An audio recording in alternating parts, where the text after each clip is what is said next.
saan kanina po ay nagkaroon dito ng rally kontra kay Chief Justice Renato Corona. Migit kumulang sa 4 na mga relista ang pumunta po rito. Ayon na rin po yan sa crowd estimate ng Manila Police District. Mula po sa Liwasang Bonifacio ay naglakad sila papunta dito sa Korte Suprema kung saan po sila ay nagkaroon ng programa hanggang mag-aalas 5 ng hapon. Naging mapayapa po ang rally sa lugar na ito at kinailangan pong isara sa daloy ng trapiko, sa daloy ng mga sasakyan ang lugar na ito upang hindi po makaantala din sa mga biyahero. At ngayon nga po ay nag-disperse na yung mga rallyista at balik na sa normal ang lugar na ito. Tinatayang o tulad po ng ibang movement, kabilang po sa mga sumali dito, ang Black and White Movement, Akbayan at iba pang cause-oriented groups ang lumahok nga po dito sa protesta. Bitbit ang kanilang mga placard at banner, panawagan nilang magbitiw na sa pwestong punong maestrado.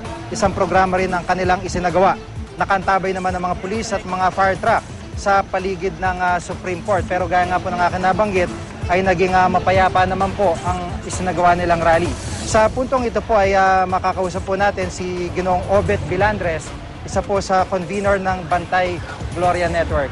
Obet, maganda nga po sir. Maganda nga po sir, Jiggy. So paano magiging hakbang ninyo? Meron pa ba kayo ibang mga nakaschedule? May mga naka-schedule pagkilos. Actually, itong hapon na to, meron tayong pagkilos sa Albay, hapon sa Bacolod, meron din tayo sa Mindanao, kung saan sa mga key cities. At tuloy-tuloy ito na gagawin natin sa mga susunod na linggo, lalo na pagpasok ng Marso. Alam naman natin na magiging crucial yung Marso kung saan sinasabi na matatapos yung impeachment trial at magkakaroon ng hatol kay CJ Corona. So, ang gagawin natin ay ilalapit talaga natin sa mamamayan, ano ba talaga impeachment? Kasi marami sa ngayon na mamamayan ay nagtatanong at naguguluhan dun sa nangyayaring impeachment trial at maraming mga legal terms ang hindi nila naiintindihan at tinatanong mismo sa mga katulad namin.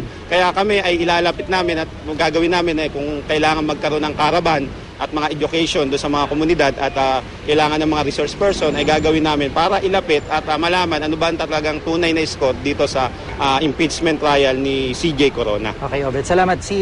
Makakasama din po natin dito si Leon Torato, spokesperson ng Akbayan Youth National. Magandang hapon sa iyo. Magandang hapon po sa inyo lahat. So yung mga estudyante, meron pa bang pagkilos na gagawin sa mga susunod na araw din? Opo, makakaasa kayo na marami pang pagkilos yung mga estudyante at hindi lamang yung mga estudyante kundi yung kabuuan ng mga kabataan, pati yung mga out-of-school youth at iba't iba pang subsector ng mga kabataan. Dahil naniniwala po kami na yung impeachment trial na ito ay napaka-importante upang maibalik yung tiwala ng mga kabataan sa ating judicial system. Tingin po namin ay napaka-importante ng prosesong ito dahil hindi lamang ito isang legal na proseso, kundi isang political na proseso. Importante po ito para maibalik yung paniniwala ng kabataan, mabalik yung trust sa judicial system at masasabi talaga nila na they can give their trust to the judicial system at ito ay magiging isang magandang parte ng kanilang kinabukasan. Okay, maraming salamat sa iyo, Lian. Si Lian Torato po, spokesperson ng Akbayan Youth National.